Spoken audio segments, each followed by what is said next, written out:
دوستو، ہمارے پیارے نبی حضرت محمد صلی اللہ علیہ وآلہ وسلم نے سورہ اخلاص کے بارے میں فرمایا کہ یہ سورہ قرآن پاک کی 1/3 کے مساوی ہے۔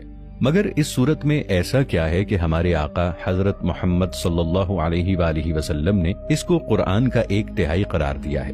اور یہ جانتے ہیں کہ اس صورت میں اللہ تعالیٰ کا کون سا راز چھپا ہوا ہے اور یہ صورت کتنی طاقتور ہے۔ اس کا ہر حرف، لفظ اور ہر آیت اللہ تعالیٰ کا جیتا جاگتا معجزہ ہے۔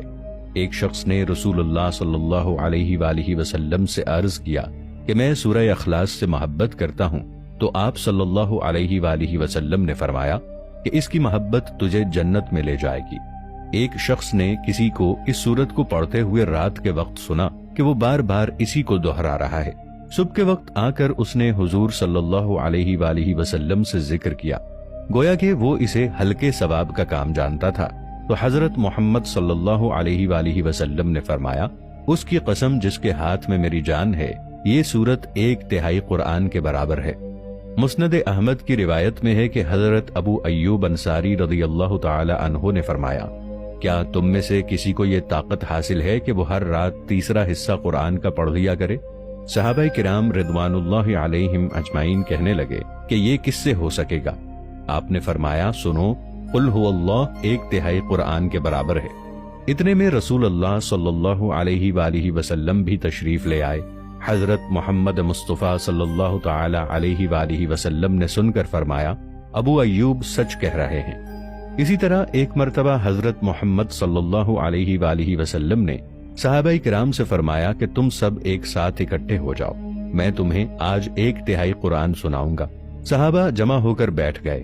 آپ صلی اللہ علیہ وآلہ وسلم گھر سے تشریف لائے اور سورہ قل هو اللہ احد کی تلاوت فرمائی اور پھر گھر تشریف لے گئے۔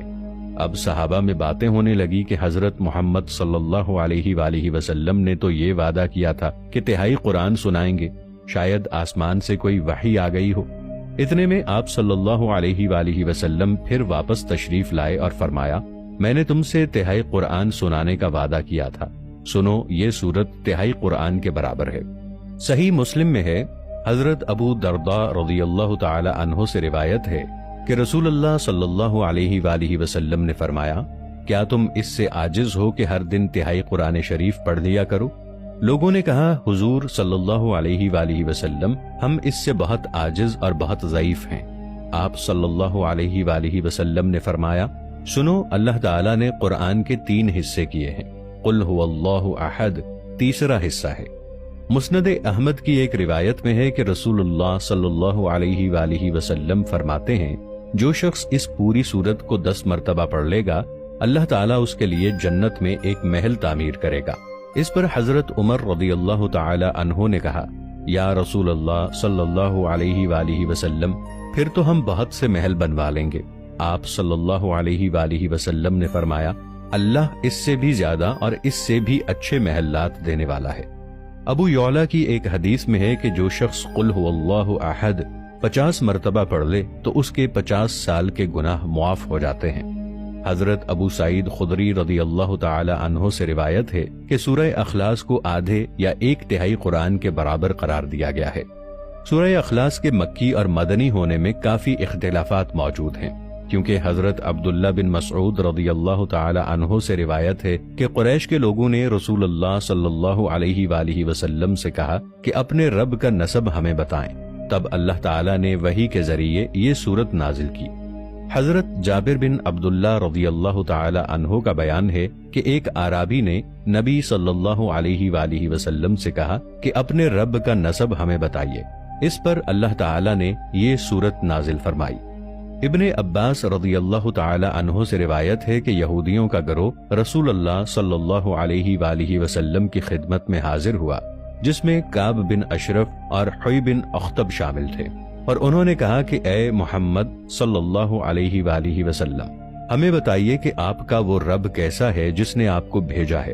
اس پر اللہ تعالیٰ نے یہ سورت نازل فرمائی۔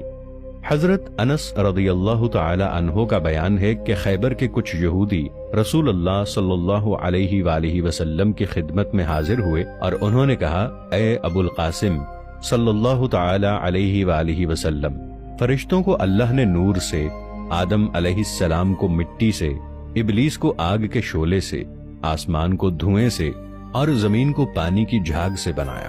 اب آپ ہمیں اللہ تعالیٰ کے بارے میں بتائیں کہ اللہ تعالیٰ کا وجود کس چیز سے بنا ہے۔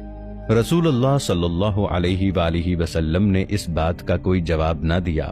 پھر حضرت جبرائیل علیہ السلام آئے اور انہوں نے کہا، اے محمد صلی اللہ علیہ وآلہ وسلم، ان سے کہیے کہ قل هو اللہ احد۔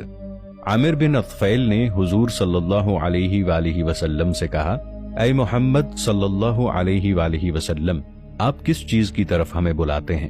آپ صلی اللہ علیہ وآلہ وسلم نے فرمایا، اللہ کی طرف۔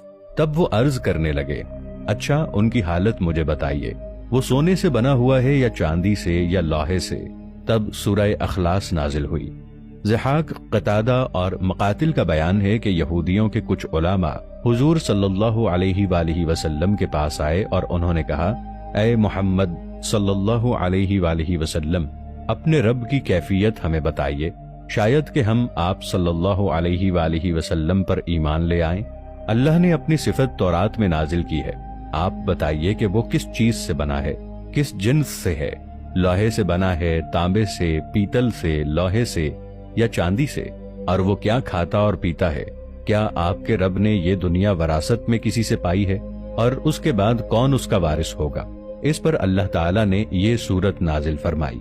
ابن عباس رضی اللہ تعالی عنہ سے روایت ہے کہ نجران کے مسیحیوں کا ایک وفد 7 پادریوں کے ساتھ نبی کریم صلی اللہ علیہ وآلہ وسلم کی خدمت میں حاضر ہوا، اور اس نے حضور صلی اللہ علیہ وآلہ وسلم سے کہا، ہمیں بتائیے کہ آپ صلی اللہ علیہ وآلہ وسلم کا رب کیسا ہے، کس چیز سے بنا ہے؟ آپ صلی اللہ علیہ وآلہ وسلم نے فرمایا، میرا رب کسی چیز سے نہیں بنا، وہ تمام اشیاء سے جدا اور بالا تر ہے۔ اس پر اللہ تعالیٰ نے یہ سورت نازل فرمائی۔ ان روایات سے معلوم ہوتا ہے کہ مختلف مواقع پر مختلف لوگوں نے رسول اللہ صلی اللہ علیہ وآلہ وسلم سے اس معبود کی ماہیت اور کیفیت دریافت کی تھی جس کی بندگی اور عبادت کی طرف آپ صلی اللہ علیہ وآلہ وسلم لوگوں کو دعوت دے رہے تھے، اور ہر موقع پر آپ نے اللہ تعالیٰ کے حکم سے ان کو جواب دینے کے لیے یہی سورت نازل ہوئی۔ اس کے بعد مدینہ منورہ میں یہودیوں نے، کبھی مسیحیوں نے اور کبھی عرب کے دوسرے لوگوں نے حضور صلی اللہ علیہ وآلہ وسلم سے اسی نوعیت کے سوال کیے، اور ہر مرتبہ اللہ تعالیٰ کی طرف سے اشارہ ہوا کہ جواب میں سورہ اخلاص آپ ان کو سنا دیجئے۔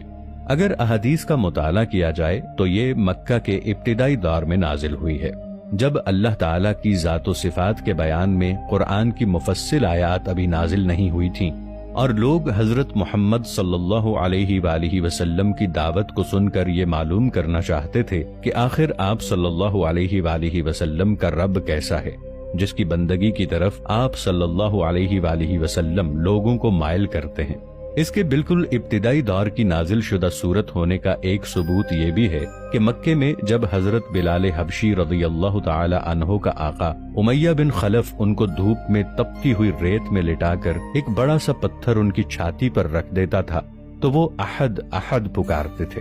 یہ لفظ احد اسی سورت سے ماخوذ تھا۔